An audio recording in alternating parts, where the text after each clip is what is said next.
Michal Cviecek, príjmam tvoju výzvu Ice Bucket Challenge, teda v obliatí vedrom ľadovej vody. Môžem ukázať, že naozaj tu je ľad.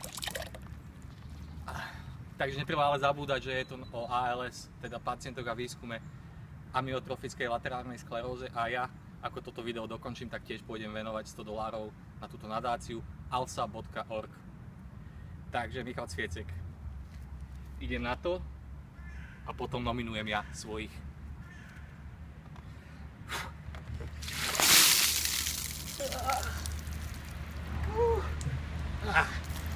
Takže ja do ďalšieho súboja nominujem zakladateľa jednej z najlepších slovenských spoločností Pixel Federation Šimona Šicka, bojovníka a banskobystrického aktivistu Rada Slobodu, pána Nechal, dlhoročného právnika Transparency International a kandidáta na starostu Petržalky a šéfa spravodajstva RTVS Lukáša Dyka. Takže idete na to, chalani.